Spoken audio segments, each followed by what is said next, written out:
Welcome, people, to a new episode of our podcast about horror genre.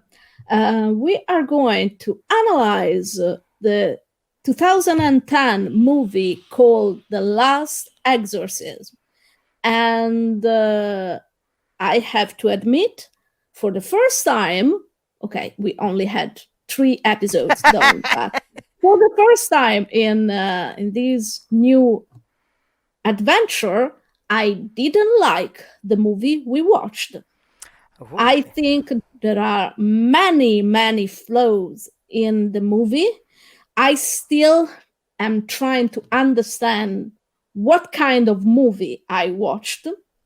And I am still trying to understand from a screenwriting point of view what is that unnerves me the most, the way it was written or the way it totally ignored the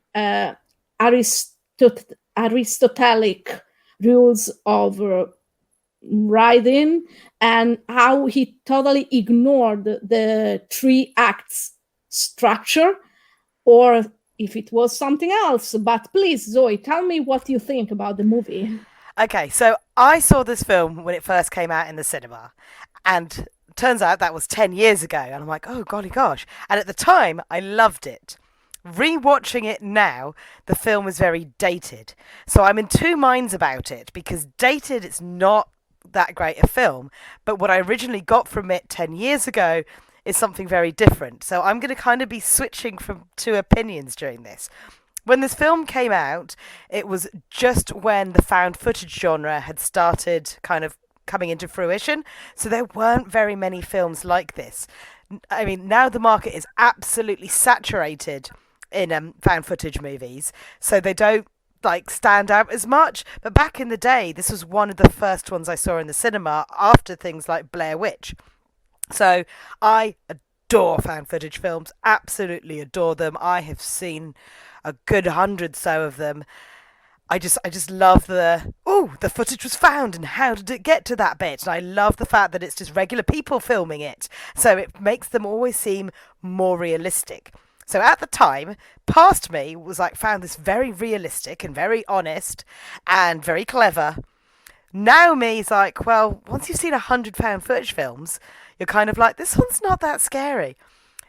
Um, Back when I first saw it, I thought it was unnerving, I was unsettling, I was convinced she was possessed. I was like, oh, it's so obvious. But the thing is, the genre has changed so much, and the way that you present demonic possession has changed so much, that when I watched this film, I was like, none of this makes me think she's possessed. I don't think she's possessed at all. There is not a single scrap of evidence in this movie. And especially since like the poster and the advertising campaign had her in all these weird bent positions stuck on ceilings and stuff.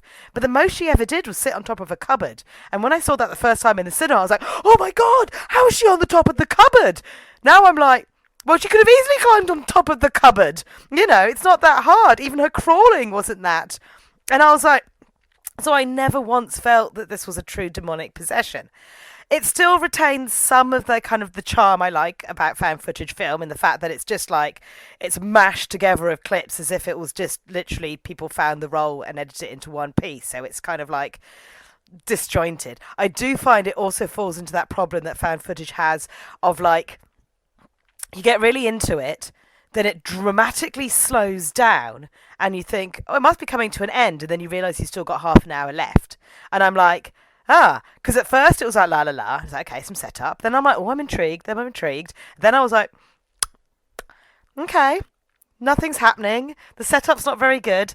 It's not really introducing me anything to give me that sense of, is it real? Unlike, the Emily Rose. Is it Emily Rose? Yes. The Exorcism of Emily Rose, in which you spent the Yes. entire film not knowing whether it was true or not.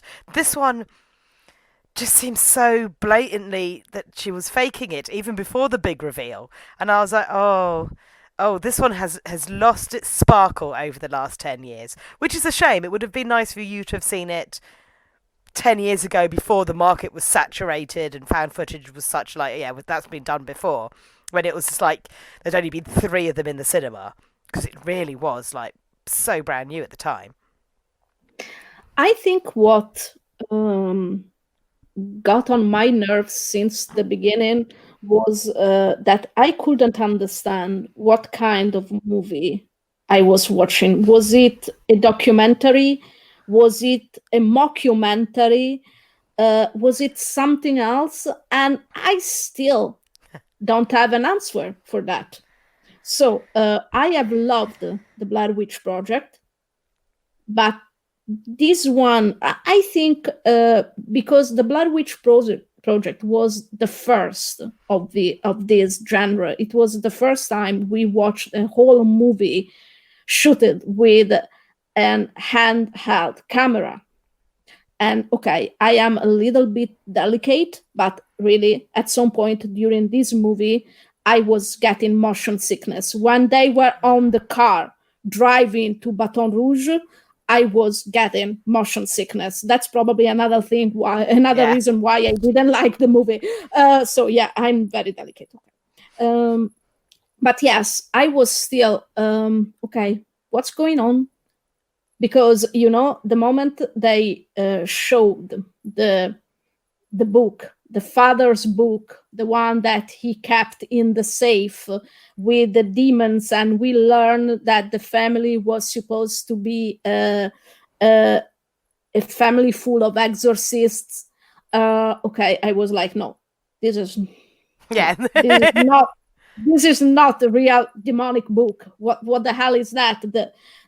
The main demon they show us, it's not even really a great demon. Is No. just that's the name of a servant of one of the kings of hell. So yeah, I was already a little bit okay, what the hell is going on here? But okay, let's keep watching. And then I realized the movie really was breaking every rule that a screenwriter is supposed to know about writing a movie, because only in the moment you really know the rules you can break them. And this movie, it just felt like it broke the rules because it was fun to break the rules, not because there was some thinking behind this break. And but I kept watching. I was full of doubt about the main character. And the moment we saw the girl, the young girl, I was like, okay, no, no, there is something wrong with this family. And I don't think it's demonic possession at all. And as Zoe said, it was very clear since the beginning that she wasn't possessed. What I appreciated is that even breaking all the Aristotelic rules about writing, because um, Aristotle was the first one who codified rules for the theater. And those rules are still being followed nowadays. What happens is that the author creates what it's called a cinematographical time and place. Those two entities that are manipulations of the real thing, the real time and the real place, they create a new whole unity that, if can create the shock and surprise that we so much love in movies. And the author of this movie was able to create something like that. So at first we saw the father and the brother, and we are so sure the father was abusing the girl. We are 100% sure the father is guilty of something terrible. And the brother, he tricks us when he shows his concern for his sister. And that's something that was created by this cinematographical time and place and space. So we go through the movie, we are sure of what we know, we are certain that the father is guilty, and then bam, something happens, and we are left like, okay, wait a moment, what the hell is going on here? This is not the same movie. The hand, it looks like it's completely separated from everything else we saw until that moment. And one thing I really didn't like much, I hate when we lose characters. For a very long time, the brother, Caleb, we don't even know where he is. For all we know, he could be in Rome studying to become an exorcist because really, we lose him.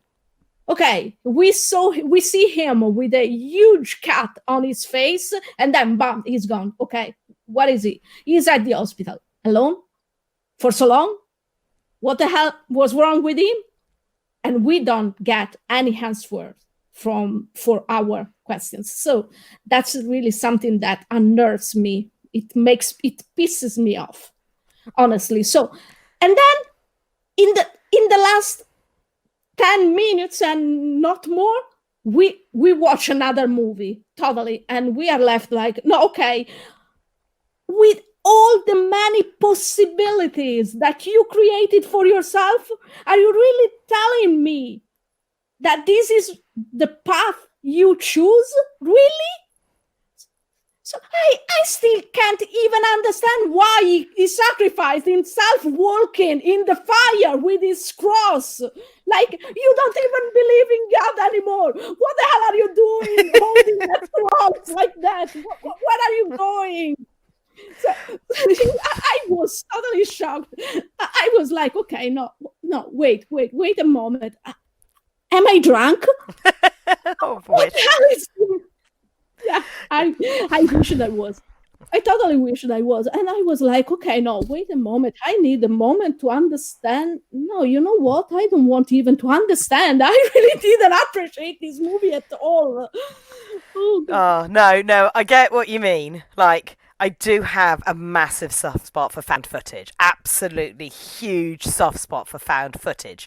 But rewatching this one, the pacing is so wrong. And it jumps between all these incidental scenes without actually developing any of the characters or planting any seeds. The only seed it did was the misdirection on the brother. But there was no other scenes on the pastor, and everything was delivered at last-minute exposition.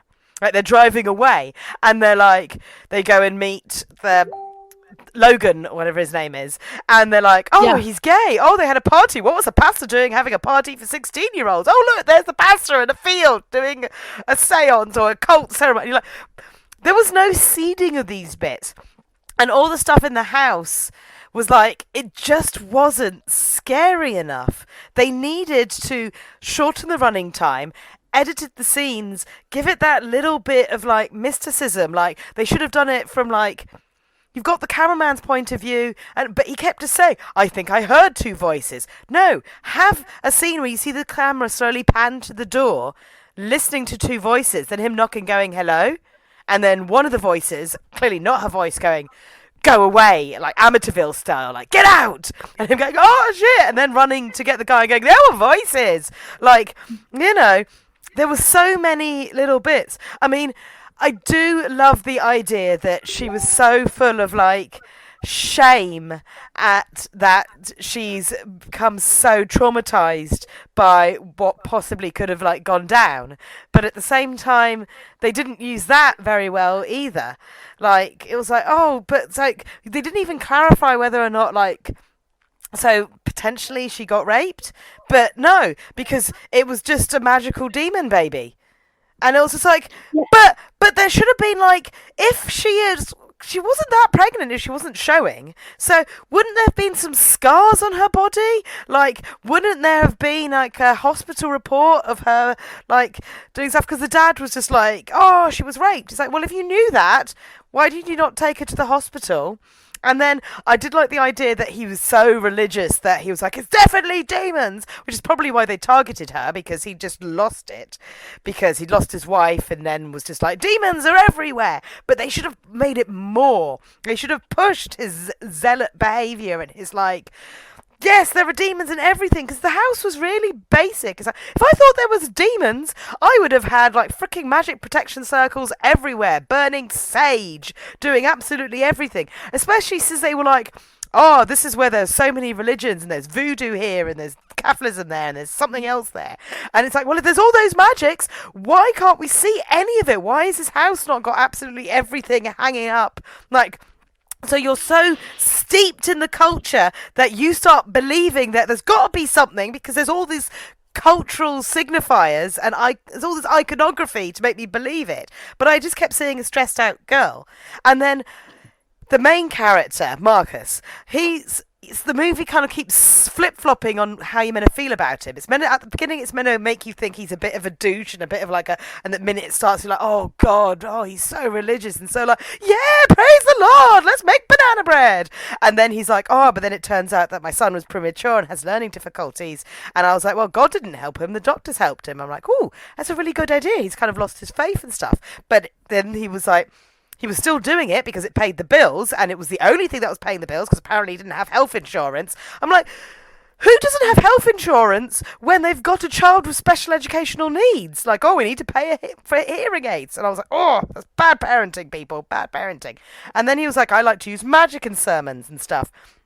And it was like, that magic thing at the beginning, I was like, okay, so he's going to use magic to trick the dad into thinking. No, he didn't use magic tricks. He just used some props and tape recordings. I'm like, well, why was he being magical? And then he was like, oh, well, because I read this article about an autistic child being like murdered in an exorcism, I'm now going to go around faking exorcisms. It's like, why don't you go around debunking people performing exorcisms?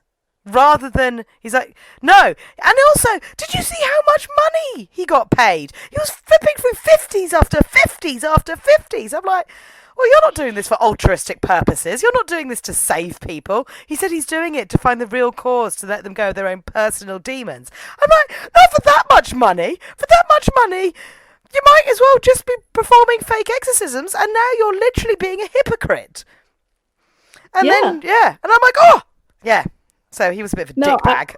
And we don't even see during the movie why he would change idea all over again. Yeah. I mean, there is no development of that character. And honestly, I can admit, I can't even understand how the movie was written. Even if I watched the movie, I have no idea how that script could look like. Yeah. Because it's all over the place.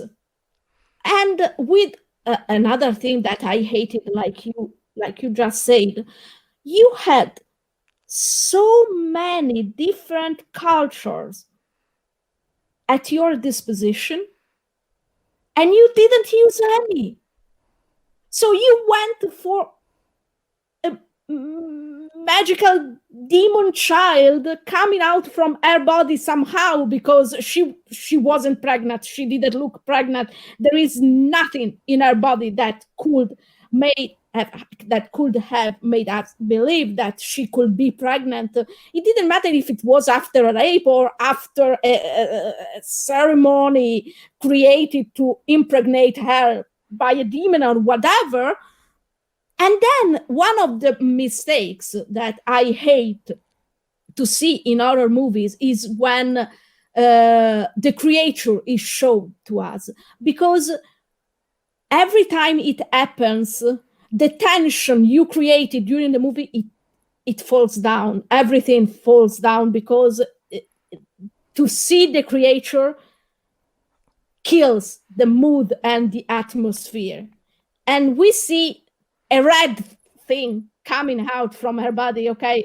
Children aren't covered in blood when they are born. It's not like the mother should be slaughtered every time she gives birth to a child, because if that was the truth, humanity would have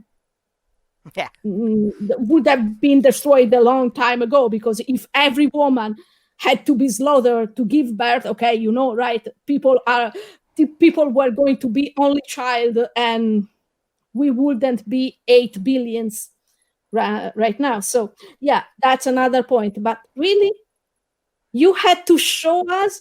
I think the only little detail that was very good was that we realized at the end, of course, that the father didn't know anything about what happened to his daughter because he was blindfolded during the last scene. During the last time we see him, he was blindfolded because he had no idea what was happening around him to his child, and he had no idea that Caleb was part of this cult. And we found Caleb in the end. We found out what happened to him. He was a little piece of shit, like everyone else in that Place. place. Okay, yeah. Also, he managed to get himself a nice new suit and a very small bandage for a sliced up face. If that's all he needed, he should have gone home. There should have been more seeding of doubt. There should have just been more, like, they should have just gone with the weird, like, paedophile priest, and it wasn't a demonic possession because actually she's just been abused and they find this out, but then because she's been abused she was so vulnerable, an actual demon comes in and goes around and kills all the paedophile priests. Yeah, that would have been a better ending than what we got. What we got. The thing is, it's like the weird thing that comes out of her. Like, and they go, oh my god, it's not even human.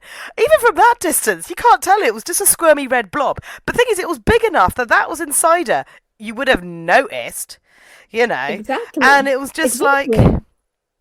And it doesn't, it just, there were so many little, just like unexplained little blobs, and just like, they didn't seed it right. They made it too long in some areas and not long enough. And you're right, at the end he has a sudden, like, I found Jesus again, I'm going to walk into a bonfire.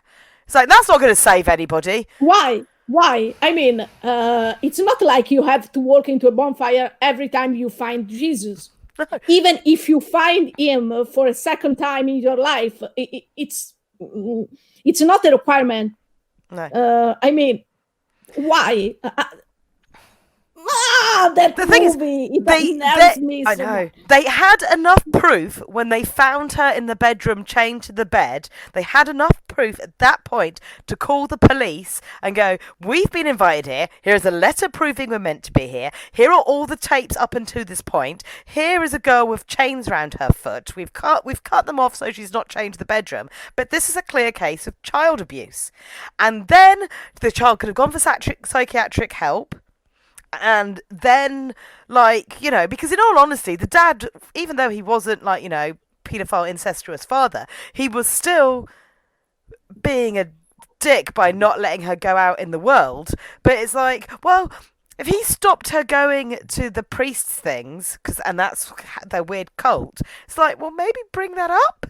It's like, well, I suspect, because they were just like, oh, he never mentioned why she stopped coming. So, well, maybe if he'd mentioned I thought they were a weird cult, then maybe that would have... It was just like, so many little... And also, why was Caleb in the cult? Why was he part of the cult? Did they show? Yeah. Like, did he just enjoy being part of it? Like, is it because they gave him a nice suit? Like, he wasn't cool enough for the cult? Yeah. That's why he wasn't part of it? Yeah. It's like, why did she... I mean, if she was lying about... There's so many plot holes. So if she's lying about being possessed because she's so full of shame about being pregnant, but she's not actually pregnant from having sex, so where did she get that idea from? To feel the shame that she's had to pretend she's possessed. So, like, why would she do any of that? So if it was an immaculate conception because devils did it, doesn't make any sense. She would not. It doesn't make any sense. It's one of those films that the more you think about it, the more you go, well, this is stupid. Like, this is stupid. Yeah. And the more you think about this, and I really didn't want to think about this more, you see a plot hole after a plot hole after a plot hole. I mean, we spent too long seeing scenes we don't really need, and so little in the real end, focus on the real end, that it feels like it was rushed and too slow at the same time, and it feels like they had no idea what the hell they were doing, but they were paid to do this movie, so they They did just it. But just I really am glad I wasn't the poor editor, because really I would have been like, okay, what the hell do you want me to do with this? Should I throw it away and claim someone yeah. stole it from my study? Or do you really want me to edit it into a movie? Really? Are you sure? Yeah. I would have been lost. No. So I really am glad I wasn't the Part of the editor. team. Yeah, no. It's like it had an hour of setup and then half an hour of not knowing what it wanted to do. Did it want to be a misdirection? Did it want to be, haha, she's really possessed? Did it want to be a, haha, actually, people are the biggest monsters? I mean, it looked like it was saving up just for a shock ending, but the shock ending is a bit like, why? What? Like, It's not shocking at all. no, it was, I mean, it's just ridiculous yeah, and so cliche. Come on, yeah. the pastor was dressed with a huge red cloth. Really? Yeah. And Again? Oh, no, it's like they said I was like, oh, they only said that to get rid of us, and I'm like, yeah, but even that doesn't really make sense. Why would they make up a story about that? Because clearly they've got all the footage. They're going to go to the police, and someone is going to investigate this shit. Like it's just stupid. Do you know what's even worse? Is there's a sequel. I didn't realise there was a sequel until I looked this one up. oh my God. It's got a part 2. Really? And part of me wants Ooh. to watch it just so I can see how bad it is and just destroy it. And part of me is just like, can I do that again? Like, how did this film get another one? How? I think we have to do what we have to do. So I think we will watch the second movie just because we are that crazy. Yes, Yeah, we're yeah, probably. professionals. We have to maybe Yeah. the second Oh, film yeah. fills in Oh, the yeah, plot holes. You know? Yeah, that was the word I was looking for. Not crazy, professional. Yeah. Yeah. Same word, same meaning. Okay, yeah, we will do that. And people, we are going to do that for you. So Yes. be glad and think about us. Really, send us best wishes, because we will need it. We will need a lot of luck, because if the second movie is as bad as this one, I'm going to kill someone. So Oh, pray for us. In the words yeah, of like pray for us. Marcus, pray for And us. pray for us, and pray that I don't kill anyone and end up in jail, because I was told Wi-Fi connection in jail is very bad. Yeah. So yeah, it Oh will be dear. bad for the podcast. Yes. Oh dear. I think that's all I've got to say about this film this week. It wasn't particularly clever. The more I Yeah. think about it, the more I end up being annoyed by it. I think what the problem with this movie is it thinks it's being clever. That's Yeah. it really Yeah. thinks it's being clever with its misdirections, and it's like, ooh, are they possessed? Are they not possessed? Ooh, could it be the dad? Ooh, and it's not clever. It's just No, not badly at all. edited and has no character development. It doesn't make any sense. I still don't know what the hell I watched. Okay. Oh, you don't do this to a poor Italian screenwriter. Okay, you don't do this to us, because we are delicate creatures. Oh. Yeah, you need to be cuddled, and we need to be put in a soft place to write. We don't need this shit. Okay, we don't. Oh. So you don't want to know that I've got at least another 10 found footage movies about demonic possession? That wasn't the right time to tell me that. That wasn't the right time. We'll spread them out. We'll spread them out. We'll do some good films. I feel like next week we need to. Well, I want to cry now. no, it's all right. There's some good stuff in there, and there's some stuff I haven't seen, so I don't know if it's good or not. I mean, Perfect. That sounds so perfect. well, I came across them in my research and thought I'm putting this on the to watch list, and I'm going to save them to watch with Gaia. Thank you, Zoe. I knew you loved me. Yeah. Thank you so much. Too I much. love you too. I love you too. Okay, so I think this is all for this third episode, and I hope you enjoyed to listen to us.